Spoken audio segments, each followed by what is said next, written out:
Les damos la bienvenida a este espacio de socialización, de intercambio de experiencias. El comité de prácticas les da la bienvenida a todos, profesores, cooperadores que nos acompañan desde las instituciones educativas o las instituciones con las que trabajamos, a los asesores de práctica, nuestro equipo de cerca de 100 profesores asesores de práctica que va a estar en las diferentes salas en estos 3 días, a nuestros estudiantes que vienen hoy a presentar el logro de su trabajo durante el último año y medio y por supuesto pues a todas las personas que se han interesado por los temas en acompañarnos en este trabajo. Para iniciar, le vamos a dar la bienvenida al señor decano, el profesor Wilson Bolívar, quien ha hecho una pausa en sus compromisos en el Consejo Académico para saludarnos y dar así inicio a este espacio de encuentro, de diálogo de saberes a partir de una experiencia de vida. Profesor Wilson, buenos días. Buenos días, profesora Rosa. Un saludo muy especial. Primero, a nuestros estudiantes que en el día de hoy están presentando el fruto de su trabajo durante este año y medio, a todos nuestros estudiantes en general, a nuestros asesores y asesoras de práctica que han venido acompañando este importante esfuerzo y actividad académica a lo largo de este tiempo. Deseándoles que se cuiden a todos, todas, eh, fortalecer todo esto del autocuidado en medio de esta pandemia, lo más importante de su vida, también nuestra solidaridad con los que han recibido o han tenido o han sido víctimas de la violencia con ocasión de su justo derecho a la protesta, el ejercicio de que, y la exigencia al Estado colombiano del cumplimiento de las garantías constitucionales y legales a los que todos los ciudadanos tenemos derecho. Es fundamental este ejercicio.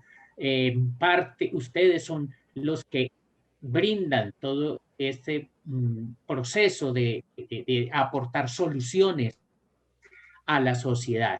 En ese sentido, queremos manifestar nuestra satisfacción por todos los trabajos que se presenten en el día de hoy, porque estamos seguros van a permitir ampliar nuestro campo de conocimiento en la pedagogía, la educación en general la educación.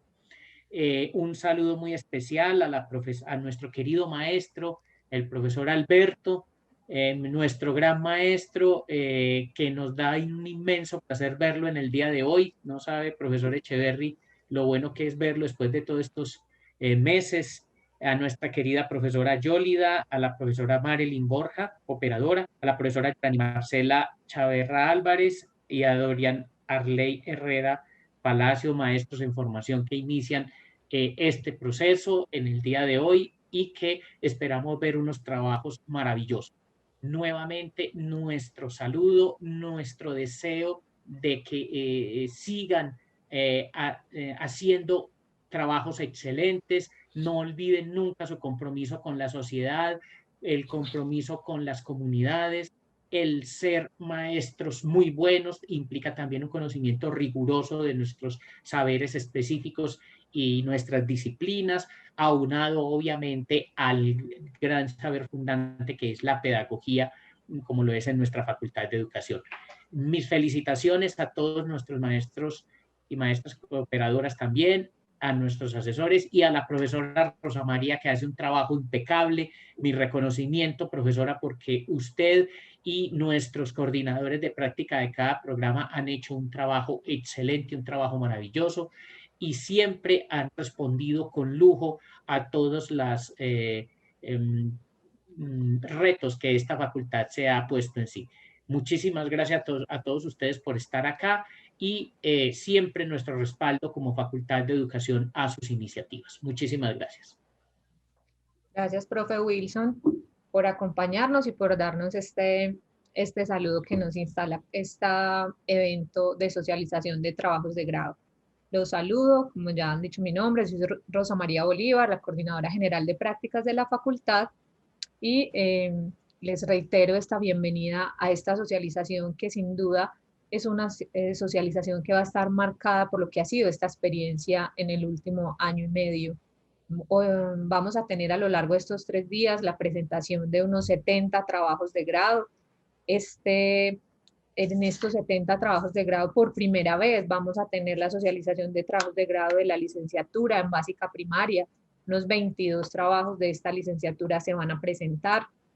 Y vamos a tener también por primera vez trabajos de grado del pregrado en pedagogía. 3 trabajos de grado se van a presentar, además de unos trabajos de grado de las demás licenciaturas, 6 más o menos en promedio. Tenemos 70 trabajos de grado para presentar y yo sé que todos ustedes los que están acá saben las luchas, las renuncias que tuvieron que hacer alrededor de esos trabajos, el sueño que se habían planteado cuando iniciaron este proceso en el 2021 y luego esta contingencia nos hizo hacer cambios, adaptaciones, ajustes a lo que teníamos planteado, desarrollar nuestra práctica tal vez en unas condiciones que no eran las que nos habíamos imaginado, las condiciones que habíamos soñado a lo largo de la carrera, pero igual todos los que estamos acá porque logramos sortear esas contingencias, esas dificultades, esos desafíos a nivel personal, familiar, académico.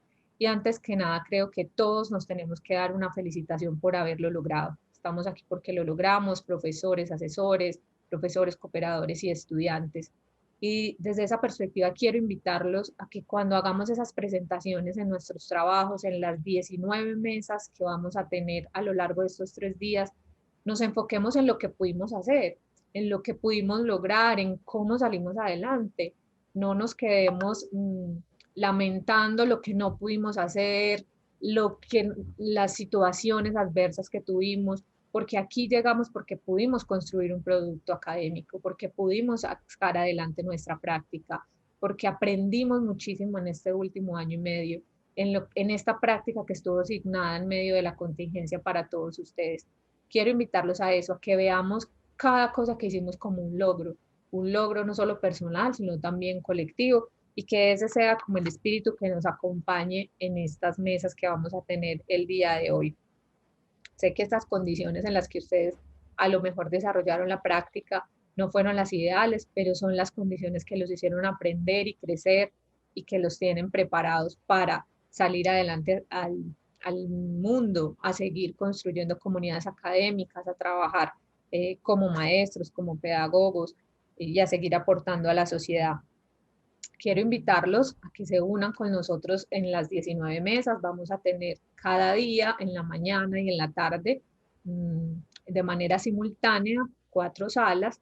Tendremos también unas salas el día sábado que se han abierto especialmente porque muchos de los maestros que presentan hoy, que hacen parte del programa de licenciatura en básica primaria, son maestros que trabajan en centros educativos rurales, que están en lugares muy apartados de nuestra geografía, a muchas horas de distancia, con problemas de conexión, y realmente el sábado es el día que ellos se pueden conectar, a socializar.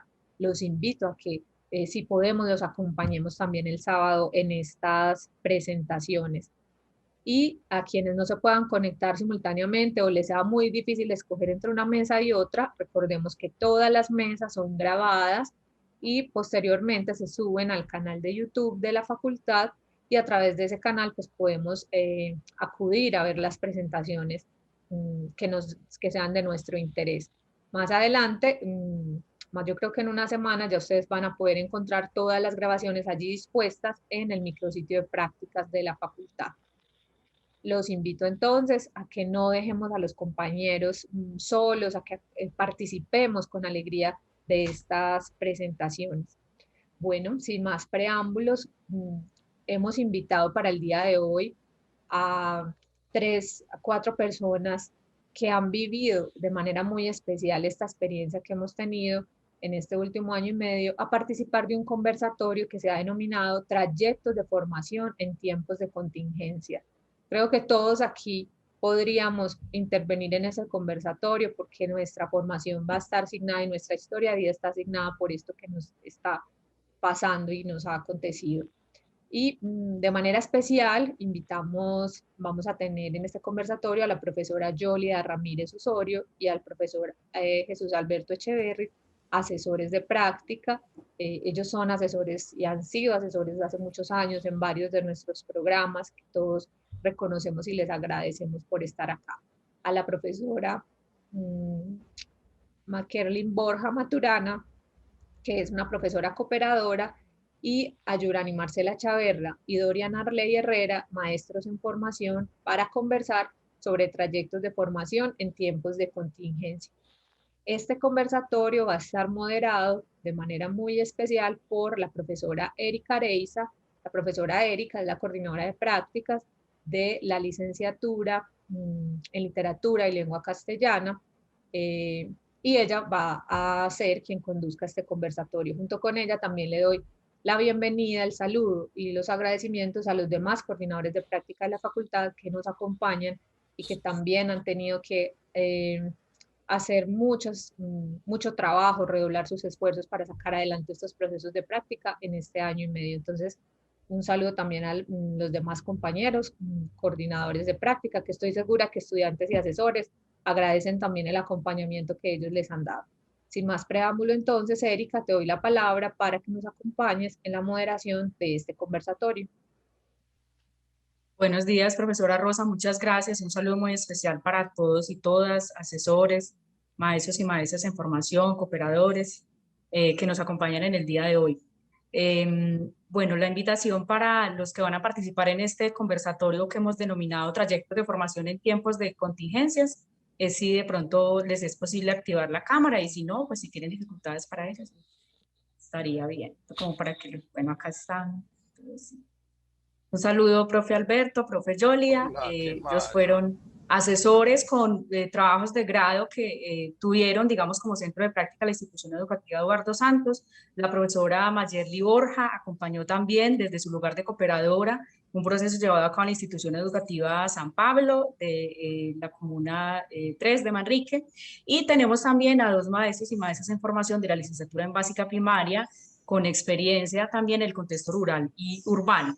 De modo que convocamos acá diversidad de voces y experiencias, y va a ser muy interesante poder escuchar por parte de ustedes sus distintas intervenciones con este acento particular en lo que tiene que ver con esos desafíos, esas tensiones y también esas propuestas a partir de las cuales ustedes sacaron adelante ese proceso de trabajo de grado en este año y medio, pues que justamente esta semana van a poner en común esos desarrollos.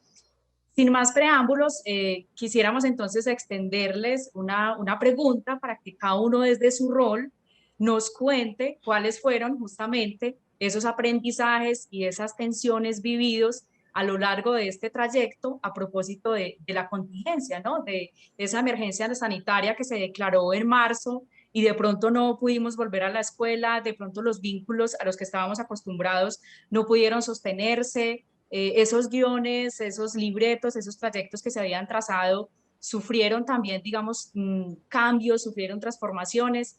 Entonces, bueno, invitamos a que nos cuenten alrededor de eso. ¿Quién quisiera empezar a intervenir? Bueno, pues yo que soy el que más le gusta hablar. Bueno, ¿sí me están oyendo? Sí está ese aparato. Sí, profe, está bien. Bueno, no, primero pues me agradecerle mucho a Rosa María esta invitación y a Erika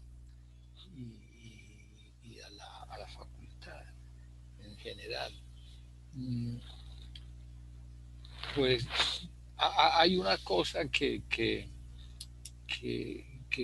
quisiera plantear. Cuando a mí, después de 10 años de trabajar en las escuelas normales, de estar reformando, el ministerio me pidió cuentas y me dijo, qué es lo que usted dice que usted ha transformado en las normales? Ahí yo les dije, nada, yo no he transformado nada. Lo que pasó es que las normales me transformaron a mí. Lo mismo digo ahora. Yo no creo. Es decir, yo creo que lo fundamental es como esas instituciones que uno toma como objeto de trabajo lo cambian a uno. Y uno no volverá a ser nunca el que era antes de ir allá, ¿cierto? Porque lo otro, pues, es muy complicado. Uno decir que cambió, que cuando uno llegó, pues era una especie de Jesucristo y cambió todo. No, pues entonces yo voy a hablar es de cómo, de las cosas que cambiaron en mí, de lo que cierto, me transformó mucho. Primero, hay ciertas,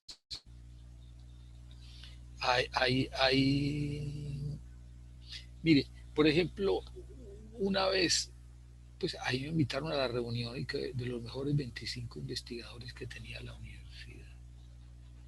Y yo les dije, bueno, eso versó es sobre que Conciencia no estaba dando plata para investigación. Entonces yo les dije, vea, eso no tiene sentido seguir pensando eso. Lo que la universidad tiene que empezar a pensar es en volcarse sobre las comunas. O sea, que por ejemplo, me apoyaron de los 25 unos 4, y entre ellos el que dirige la revista de física. Y me dijo, no, yo estoy dispuesto, vamos allá al Eduardo Santos y lanzamos la revista allá. Es decir, la única forma que le queda a la universidad de sobrevivir es proyectarse radicalmente sobre los puntos más álgidos de la ciudad. Esa es una cosa fundamental, ¿sí? Porque de resto, cuando el uribismo nos esté masacrando, ¿lo que van a decir la gente de las comunas? No, pero a esos huevones que se pasaron toda la vida leyendo libros, metidos en una oficina o en un laboratorio, nunca tuvieron nada que ver con nosotros, nunca vinieron por aquí, nunca nada. Entonces, que los merienden y listo. Ese es un problema, porque es un problema político. El ataque a la universidad va a ser cada vez más fuerte, cada vez más fuerte. Entonces nosotros tenemos que la universidad, no solamente como institución, sino nosotros como sujetos, tenemos que ser unos visitantes asiduos de esas zonas y conversar y darnos cuenta de las cosas absolutamente bellas que hay ahí. Por ejemplo, que hay que decir de Eduardo Santos, hay, el tipo de rector que tiene. Es un hombre que debía estar enseñando en la facultad un curso que se llamara cómo habitar las comunas. Manuel es un hombre que lleva 21 años en el Eduardo Santos, que le pasaron cosas extraordinarias, ¿cierto? Como un hombre que, mire, que es tan importante un punto de formación, que es la ética. Pero nosotros no podemos solamente trabajar la ética a nivel de libros. Por ejemplo, la ética es como, por ejemplo, cuando Manuel estaba en plena Operación Orión y llegaron al colegio paracos, soldados, todos querían entrar armados, y el hombre se cruzó en la puerta y dijo, aquí no entra nadie armado, y listo. Eso es, ¿cierto? Y que entonces, para mí, eso fue un aprendizaje de cómo una ética práctica. Pues no es ahí no es ética ni de un filósofo, no, ni un pedagogo, es un hombre hecho y derecho, de carne y hueso, que fue capaz de tener una actitud absolutamente ética, y esa actitud la ha mantenido durante 21 años en una zona muy dura. Entonces, ese señor nosotros lo debíamos, pues por ahora, emplear el concepto de modelo. Ese señor debería ser traído a la facultad para que los estudiantes lo vean ahí, lo oigan, y después él los lleve allá a su institución para que él vea.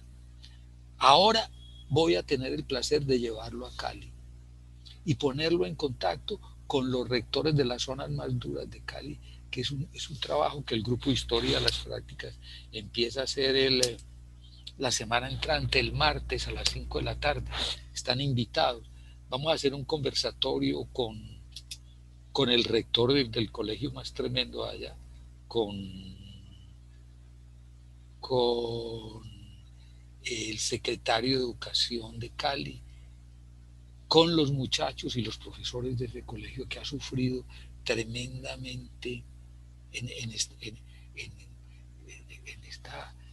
esta cosa terrible donde se ha tratado a los sectores populares de una manera infame.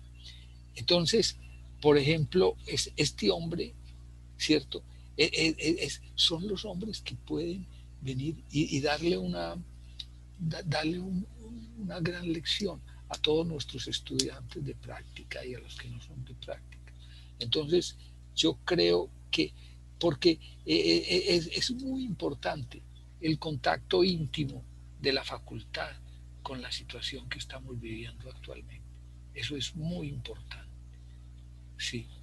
Entonces, pero desde un punto de vista académico, ya los que les gustó ya la cosa, dicen para el martes, pues eso es otra cosa. Pero yo digo, la academia debe mantener y profundizar y aprender, ¿cierto? Y aprender.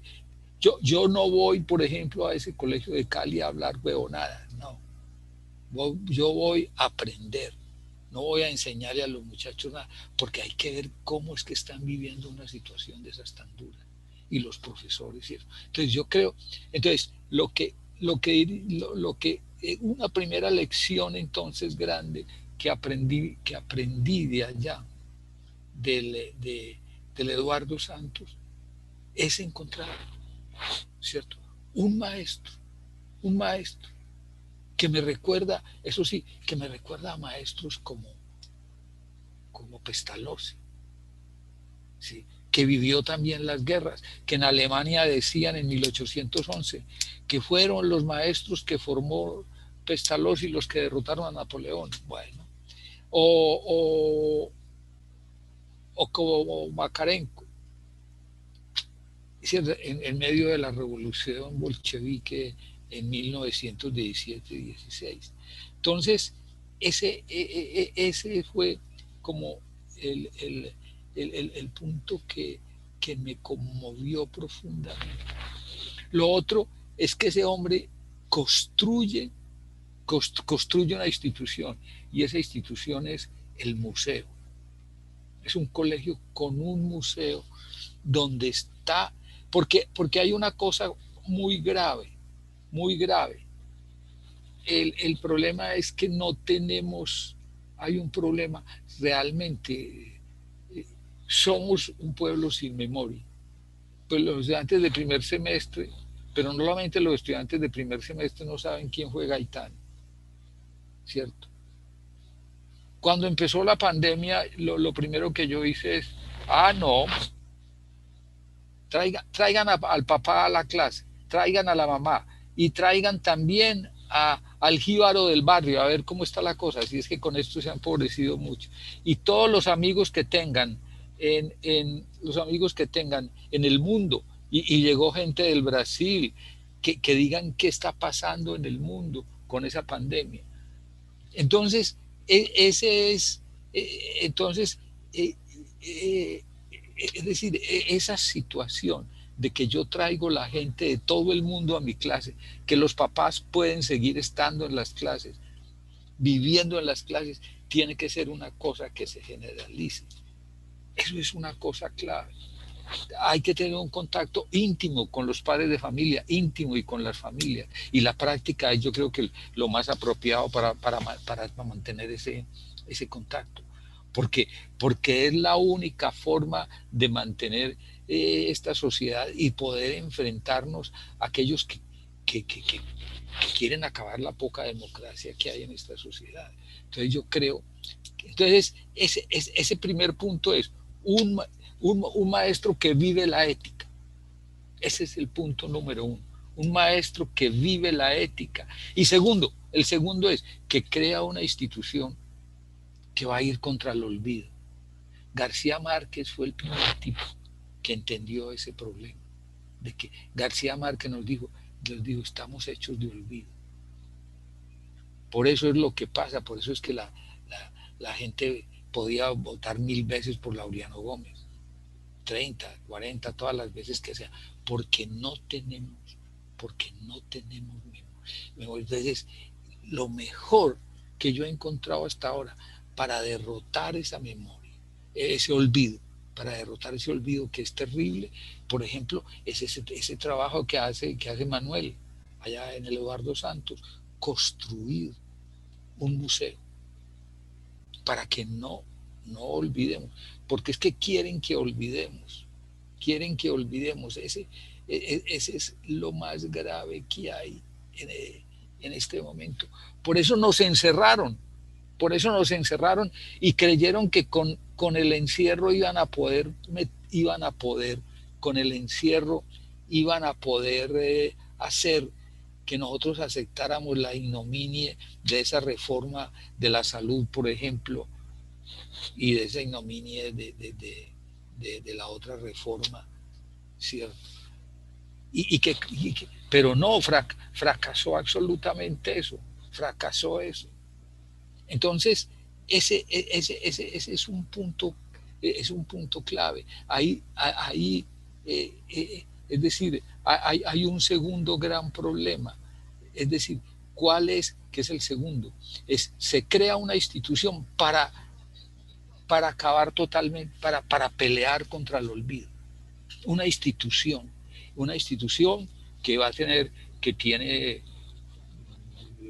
es decir, consecuencias pedagógicas importantísimas. Esa institución es una institución fundamental, que no nos va a dejar el olvido, que tiene los estudiantes que mataron, que tiene la gente que la mataron, cómo la mataron, la secuestraron.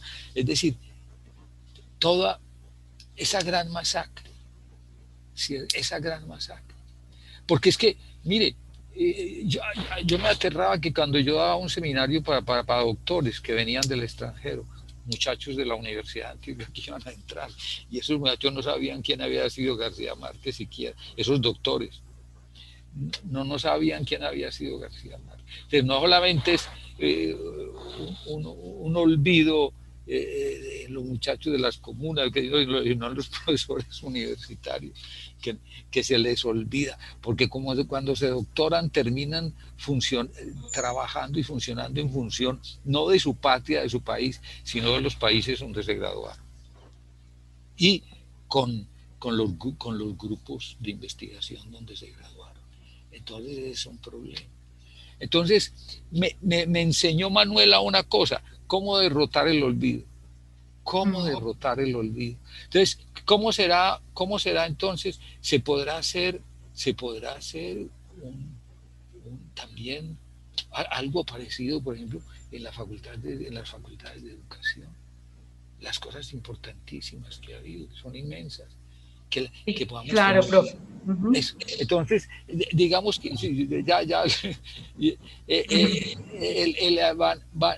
esos dos puntos, y hay un tercero fundamental, y es cómo lo que sucede cuando los estudiantes de la facultad pueden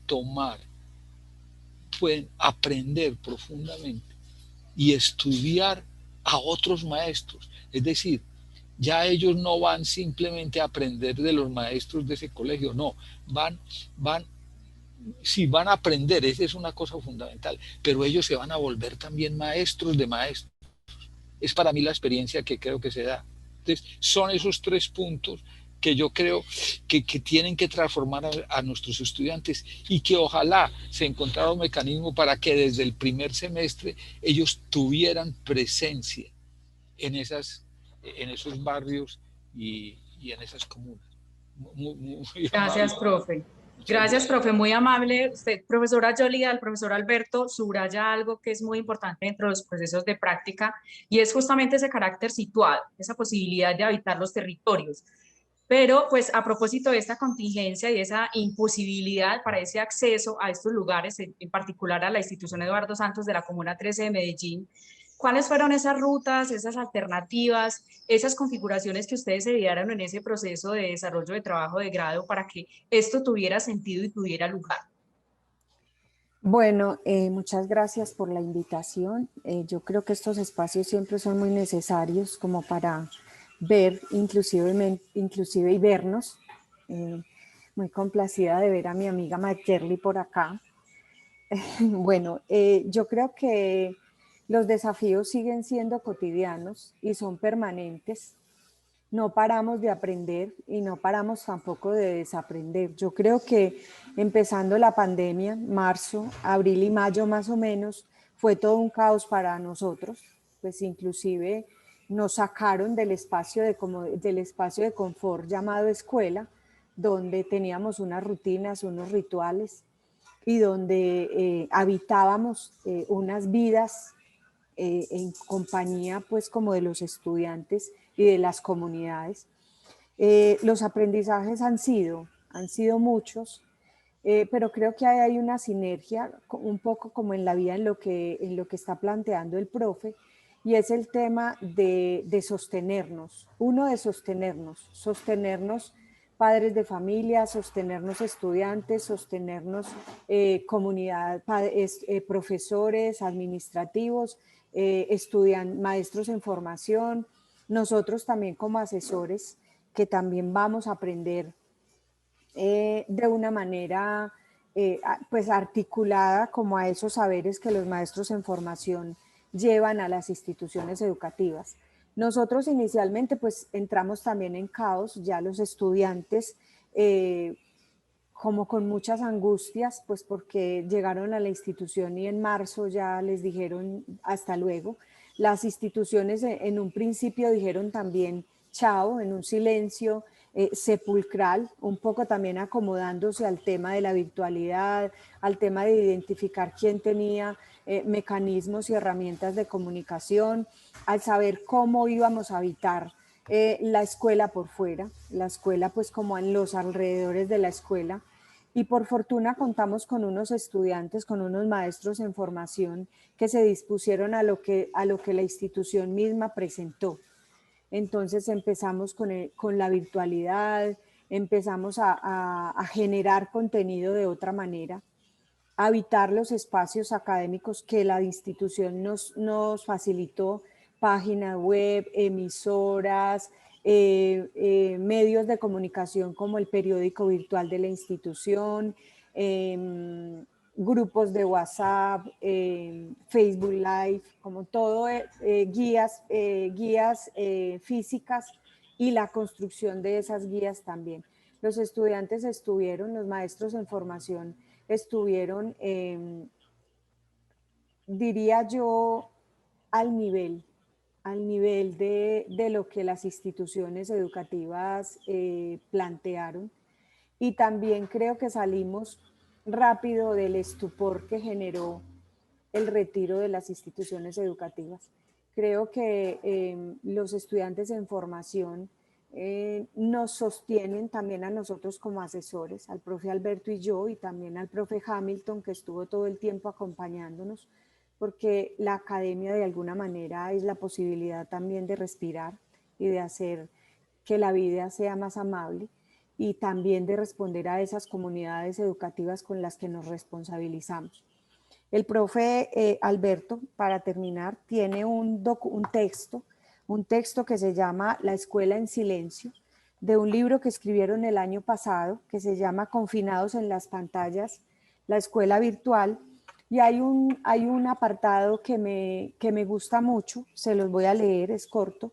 El silencio que impuso el virus a la escolarización puede considerarse como una interrupción en el oficio de la transmisión, una suspensión del intercambio interior-exterior a través del saber.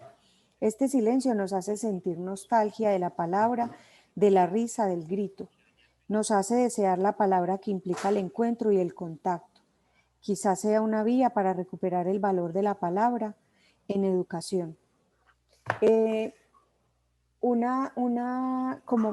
Como para cerrar con el ejercicio de esta lectura, es que una de las cosas que recuperamos una de las cosas que recuperé, digo recuperamos con el grupo de trabajo con el que estaba, los 6 estudiantes, el profe Alberto y Hamilton, que recuperamos la posibilidad de confiar en nosotros, de confiar en la academia y de confiar en el otro, como también la posibilidad de generar un diálogo académico, pero también afectivo, también solidario.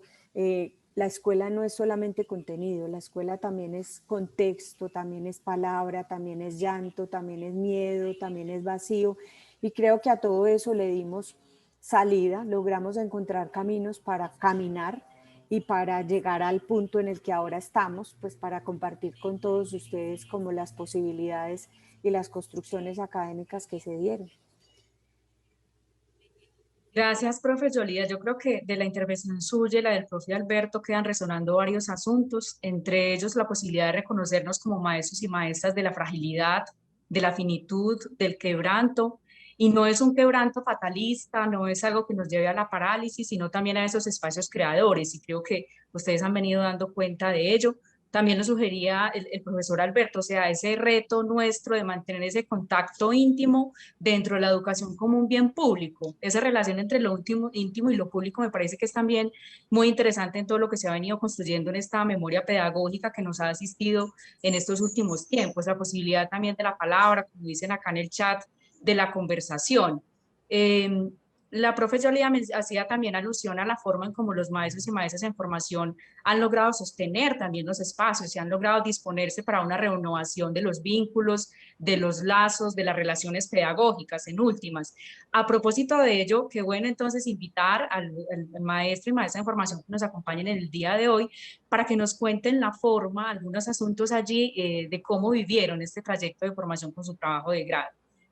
Bueno, Dorian, que es también un profesor de escuela rural, y Yurani, pues que tiene también, digamos, su trayectoria en contexto urbano. Entonces, adelante.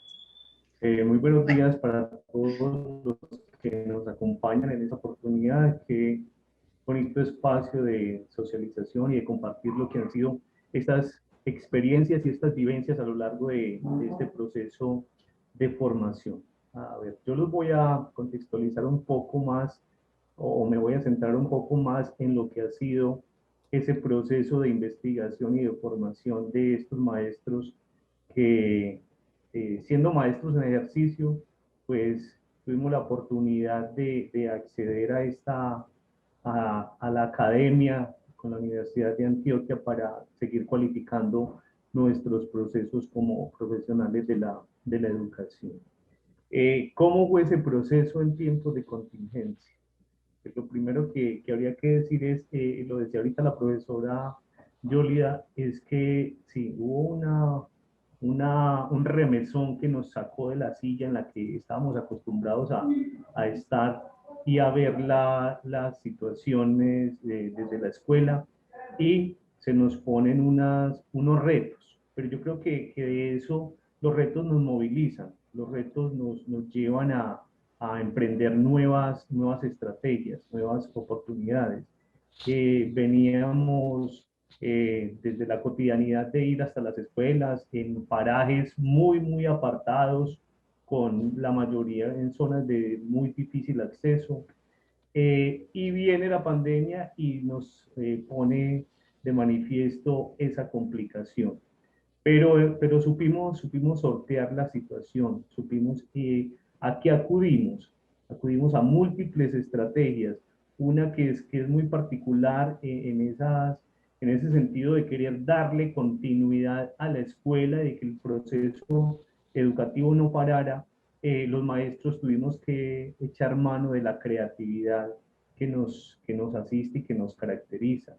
Tuvimos que fraccionar de pronto de alguna manera la dinámica de la escuela. Ya, por ejemplo, en el mercado de las comunidades campesinas había un elemento adicional que iba con el mercado, y ese elemento adicional era el taller que el papá tenía que ir a reclamar a la papelería del pueblo, donde el maestro dejaba allí el taller o los talleres para que los niños desarrollaran durante la semana. Un elemento que se empezó a ser común. Esa comunicación fue posible en muchas de las regiones, muchos maestros por cuenta propia pudieron seguirle dando vida al proceso educativo, echando mano de las tecnologías y de la comunicación que para el caso, por ejemplo, de regiones muy apartadas, como en la que yo laboro, tuvo la necesidad de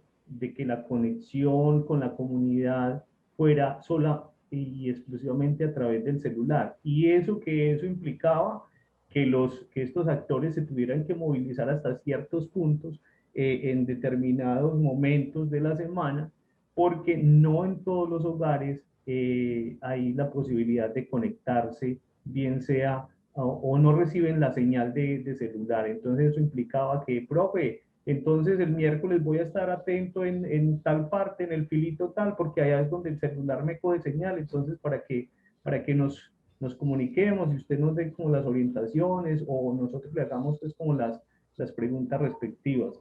Fue un absoluto y completo desafío. Sobre todo ese trabajo de campo. Y hay una gran pregunta, ¿cómo fue posible ese trabajo de campo en investigaciones cualitativas que la gran mayoría de las de la licenciatura particularmente tuvieron ese corte, hacer ese trabajo de campo sin contar o sin poder estar en esa presencialidad con esas personas que eran objeto y participantes de la investigación, que eran quienes nos iban a suministrar esa información que en última sería sería lo que le daría vida al proceso investigativo, la materia prima. Pero hubo la necesidad entonces de incursionar en estas herramientas, en videollamadas. No es lo mismo de pronto en otros contextos, una videollamada puede sonar algo muy común y muy corriente, pero con las comunidades campesinas no lo es. Ellos incluso en algunos momentos se mostraban muy temerosos de que los viera en la cámara, de que se les viera en la cámara, pero fue un proceso lento, fue un proceso paulatino, en el que ellos no estaban preparados para ello, y yo creo que nosotros tampoco, pero fue un aprendizaje recíproco. Yo creo que aquí nosotros con estos trabajos de investigación, como lo decía el profe Alberto ahorita, no llegamos a cambiar los contextos, más bien hubo unas transformaciones bien importantes en las miradas de nosotros como maestros. Fue un aprendizaje, para mi concepto, fue un aprendizaje recíproco. Aprendimos cómo sortear este tipo de dificultades y todavía es un proceso en el que nos seguimos y nos tendremos que seguir puliendo, porque no sabemos, ahorita pues de pronto pretendemos volver a la presencialidad, pero no sabemos en qué momento tengamos que volver a llevar la escuela casi que en el 100% hasta la casa. Entonces fue un aprendizaje más que llegar a cambiar unas realidades, unos contextos, sí fue un aprendizaje que nos hizo reflexionar nuestras propias prácticas, que nos hizo reflexionar y concertar algunos mecanismos, algunas estrategias para tratar de dar solución a unas problemáticas que encontramos y que vislumbramos desde nuestras prácticas pedagógicas. También quiero resaltar de este proceso que fue muy bonito poder conocer la forma, cómo se desarrolla la dinámica escolar en diferentes regiones del departamento. Incluso tenemos una compañera que viene hasta de fuera del departamento de Antioquia, y que a través de esos momentos de los círculos de la palabra en los que le dábamos en los que validábamos esos saberes que íbamos construyendo, íbamos conociendo cómo es esa dinámica de la educación en diferentes regiones, qué particularidades tienen, qué problemáticas tienen. Fue un proceso absolutamente enriquecedor. Espacios como estos en los que nos reuníamos los 42, 44 estudiantes de la licenciatura, y en los que tuvimos invitados de la facultad y de diferentes espacios de la universidad. Fue un espacio que yo creo que en otras circunstancias no nos hubiera permitido conocer lo que conocemos ahora de las generalidades de lo que es el proceso escolar, el proceso de la educación en este país, las falencias que tenemos, las necesidades que hay en las comunidades, pero también esa fuerza, esa energía y esas ganas con las que estos maestros asumen esos retos de esas comunidades y proyectan las escuelas como esos agentes dinamizadores de alternativas para solventar esas dificultades que se nos dan en los diferentes contextos. Para mí, para mi formación como maestro, un completo y absoluto acierto las dinámicas que se propusieron desde la facultad para darle trámite a lo que fue todo este proceso de formación. Espacios como este, la verdad que son bastante enriquecedores. Entonces, yo quiero dejar como hasta ahí para darle la palabra a mi compañera Marcela, que también tiene mucho que compartirnos en este espacio. Muchas gracias. Bueno, muy buenos días para todos. Mi nombre es Yurani Marcela, soy estudiante en formación de la licenciatura en Educación Básica Primaria de la Corte 1 y soy maestra hace 12 años bajo el título de Normalista Superior. Bueno, me complace hoy estar con ustedes y compartirles como un poquito de la experiencia de ser maestra y estar en formación. Cuando comencé mi propuesta de investigación, pues tenía otros intereses, pero ocurre todo esto del confinamiento y de la crisis educativa que puso en puesta el virus del COVID-19, y entonces decidí investigar sobre el lugar de la didáctica y el lugar mío como maestra en tiempos de emergencia, ubicándonos pues en esta emergencia del COVID-19. Y empiezo a comprender que se envolca todo y que empiezo a mirar todo lo educativo, todo lo escolar de diferentes maneras, ¿cierto? Para darle continuidad. En mi caso particular, se le dio continuidad a lo educativo con guías de estudio y con todas estas plataformas que aparecieron de repente y que no todos conocíamos, ¿cierto? Classroom y Zoom, ¿cierto? Todo eso se hace muy novedoso y se comienza a trabajar desde ahí con los niños, con las familias, y comienza a ocurrir algo muy bonito, y es que comienzan a haber cambios en el sistema educativo. Lo primero es que ya esa institución no la vemos como algo físico, sino que lo vemos como algo de pertenencia, como pertenecer a un colectivo desde nuestros diferentes entornos, ¿cierto?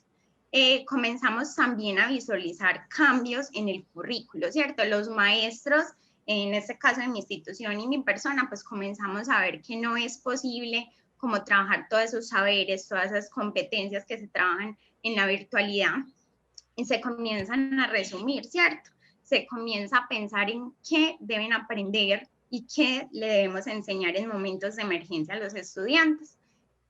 Algo también es que se comienzan a cambiar los sistemas de evaluación de los estudiantes, los IES, porque pues no podamos hacer pruebas bimestrales para los niños, digamos, la cantidad de competencias no es lo mismo.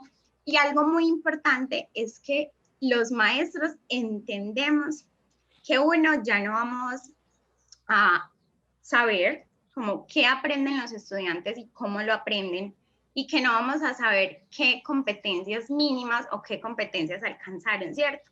Porque la evaluación se redujo a recibir las evidencias del desarrollo de las guías que hacen los niños, y en esas evidencias pues observábamos que había mucha manito de las mamás, pues en el caso de educación primaria, y comienza ese proceso no solo de formar estudiantes, sino que también tenemos la tarea de formar los padres, de enseñarles que no es solo transcribir, que es escribir, que no es solo cumplir, que es aprender. Y digamos que todo eso genera otros procesos para que nosotros como maestro pensemos los asuntos didácticos de otra manera, ¿cierto? Y yo personalmente como maestra hago un reconocimiento de toda esa reconstrucción de prácticas pedagógicas que realicé para esos contextos nuevos y para esas formas nuevas que teníamos, que era vivir pues con este virus.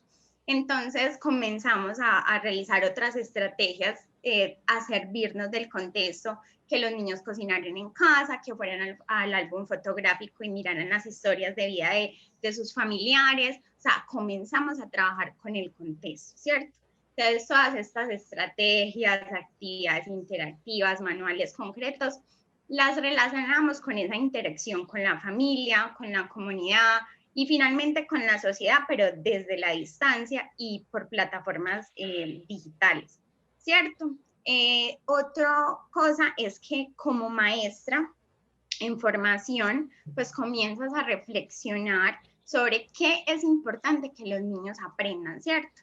Y llegas, digamos, a un común acuerdo contigo, que es que deben aprender cosas muy significantes para la vida, y eso requiere no solo de conocimiento de temáticas, sino de vivir con el entorno, de entender qué pasa y qué sucede pues en el mundo, porque empiezas a entender que lo educativo va más allá de lo escolar. Y bueno, agradecerle a la universidad por formar maestros en ejercicio, y algo que me quedaría, que invitaría a la universidad, es que nos formen más en estudios en infancias. Con toda la diversidad de familias que tenemos y con toda la diversidad de formas de interactuar que tenemos, era muy particular ver los adultos cómo entienden los niños y las niñas. Y yo creo que hay una tarea muy importante, un compromiso que tenemos como maestros de enseñarles a esas familias que los niños son personas, que tienen voz, que no porque sean pequeños, digamos, no pueden expresarse, no tienen posibilidades. Y bueno, voy a dejar hasta aquí para que continúen. Muchas gracias.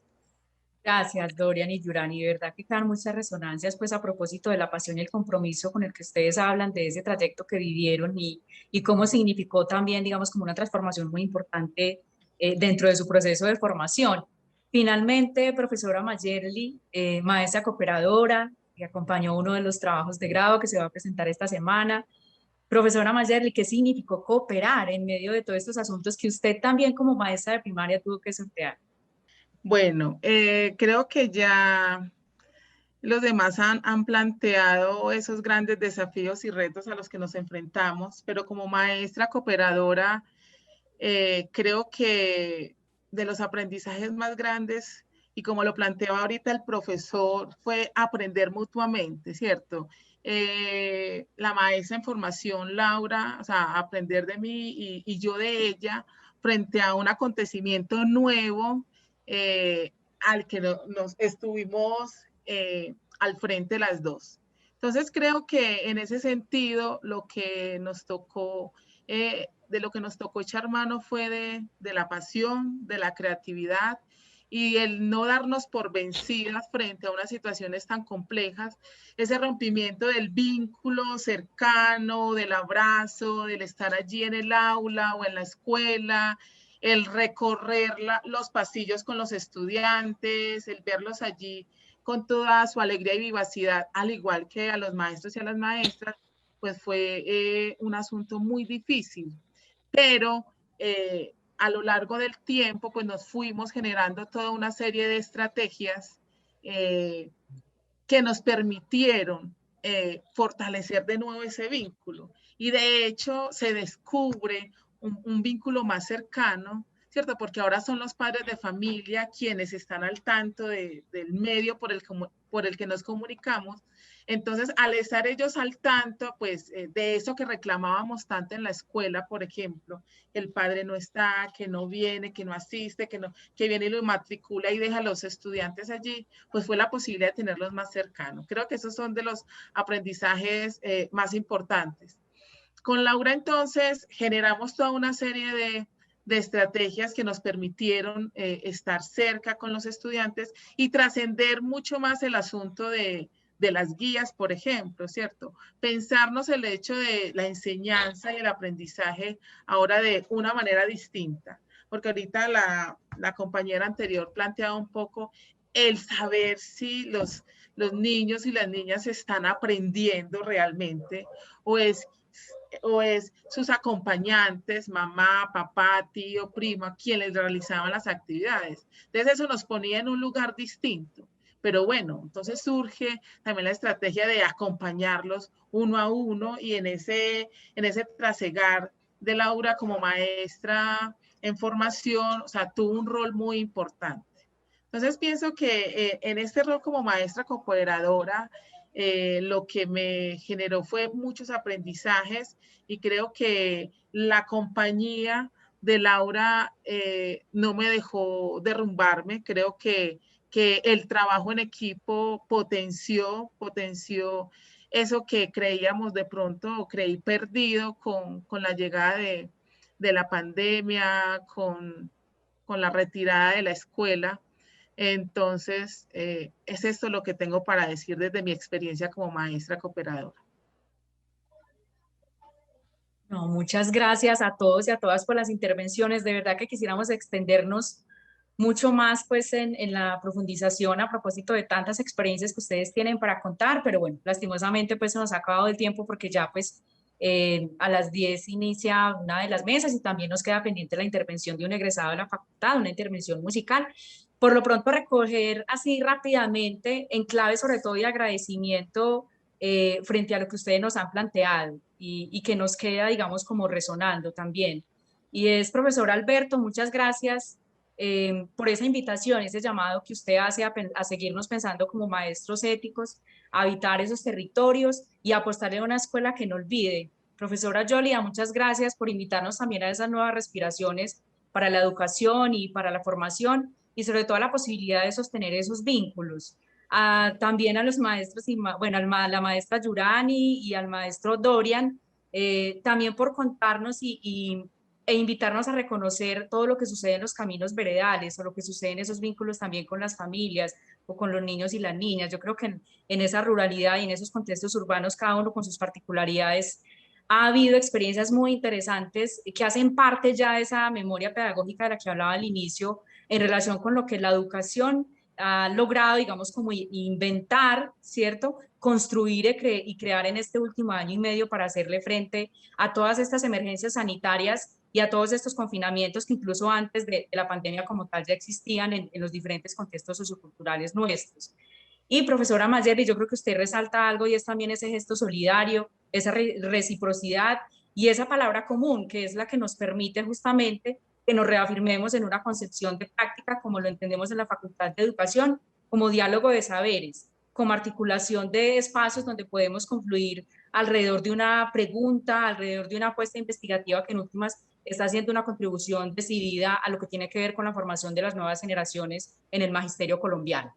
Nuevamente, gracias por dejar resonando en nosotros esas respiraciones y esas palabras y les invitamos entonces en este momento, antes de cerrar, a entrar en sintonía con Tomás Villa, quien es un egresado de la Facultad de Educación, quien nos va a compartir una intervención musical. Agradecemos también su participación en este espacio y después de ello los invitamos entonces a unirse a la programación a la que seguramente ustedes pudieron acceder a través de la circulación de la misma. Soy Tomás Villa, egresado de la Facultad de Educación, licenciado en Educación Especial, docente de apoyo pedagógico en el municipio de Necoclí, Antioquia, y me complace mucho poderles acompañar hoy con dos canciones. Cuando pensamos en contingencia, pues en este tiempo pensamos en contingencia de COVID-19, pero también pensar esas contingencias en las que hemos vivido, incluso yo con mis 28 años, creo que desde que nací he vivido en contingencia, en un país desangrado, en un país donde a quien piensa diferente asesinan. Mis intervenciones irán hoy en torno a este tema. Voy a empezar con Ricardo Semillas, una canción que dio a conocer a Ana y Jaime, y que habla de todos esos luchadores que tratan de llevar su discurso y de llevar su postura a otros lugares, pero terminan siendo asesinados.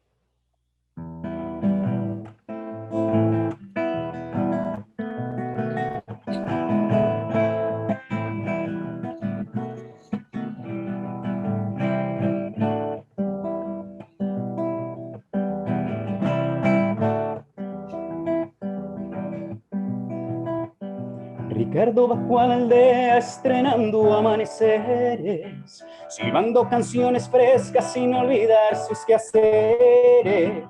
La aldea ese día nuevo salió el sol muy en silencio. Sintió que el aire tibio regara bien los sucesos. Ay, ay, ay, ay.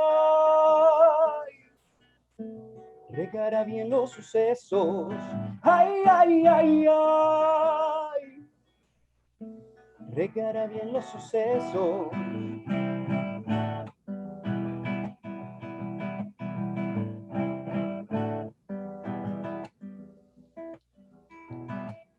Ricardo reunió a los hombres y les habló tan despacio, palabras verde esperanza vestidas de sal y selva.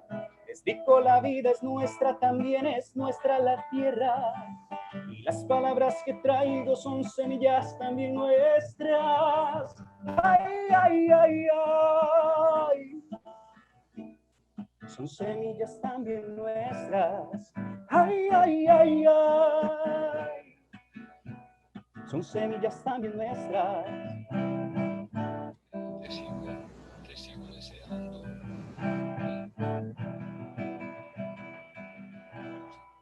Ese día nuevo, amargo será el recuerdo, y sintió que el aire tibio se llenaba de sucesos. Un disparo cortó el viento con sed de sangre emboscada, y Ricardo dobló el cuerpo sin terminar la palabra. Ricardo murió ese día, hermano de hombre y semilla. Murió mirando la vida que entre sus manos moría. Ay, ay, ay, ay. Entre sus manos moría. Ay, ay, ay, ay. Ricardo murió ese día.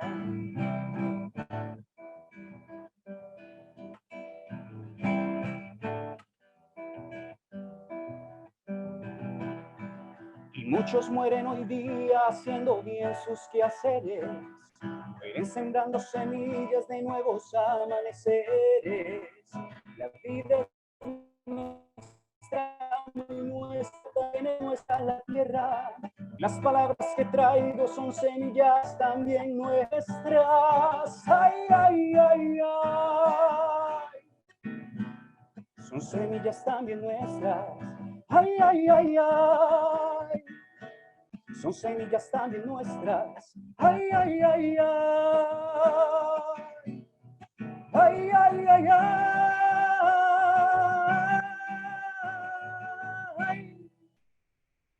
No queremos más líderes sociales asesinados, porque todos los maestros deberemos ser esos líderes. El maestro es necesariamente un militante político. Su tarea no se agota en la enseñanza de las matemáticas o la geografía. Su tarea exige un compromiso y una actitud en contra de las injusticias sociales. Luchar contra el mundo que los más capaces organizan a su conveniencia y donde los menos capaces apenas sobreviven. Donde las injusticias, estructuras de una sociedad perversa empujan a los expulsados de la vida. El maestro debe caminar con una legítima rabia, con una justa ira, con una indignación necesaria, buscando transformaciones sociales. Paulo Freire, cartas a quien pretende enseñar. El mundo es un pizarrón de pasajeros.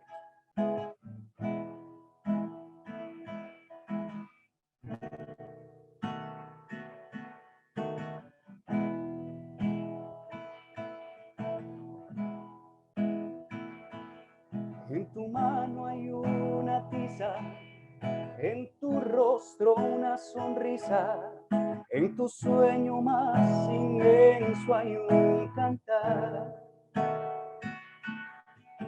Con paleta y acuarela pintan los maestros de escuela, cuando su mayor pasión es enseñar.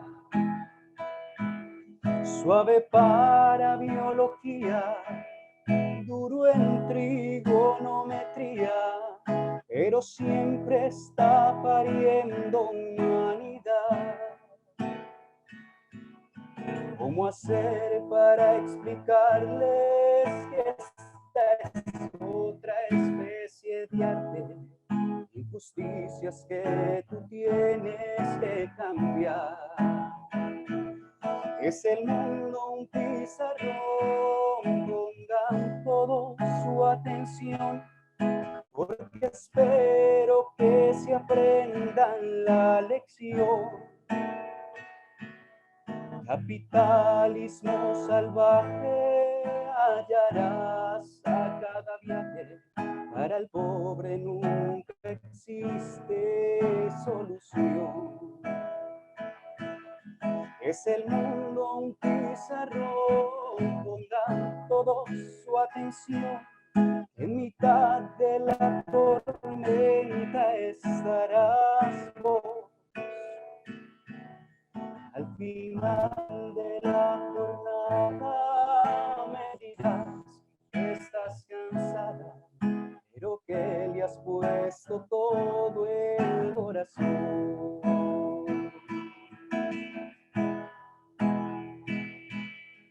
Tal vez en el camino volvería a escuchar un trino, como cuando hablabas ante mi salón. Te agradezco con el alma las capsulitas que salvan el mundo, maestro, lo aprendí de vos. Aprendí que la utopía hay que hacerla cada día, que no es lo mismo una estrella que un millón. Bajo un cielo oscurecido hay que estar aún más unidos para hacer la luz que alumbre la razón. Es el mundo un pizarrón, pongan todos su atención, que espero que se aprendan la lección. Aprendí que la utopía hay que hacerla cada día. No es lo mismo una estrella que un millón. Es el mundo un pizarrón, pongan todos su atención. En mitad de la tormenta estarás vos. Bajo un cielo oscurecido hay que estar aún más unidos para hacer la luz que alumbre la nación.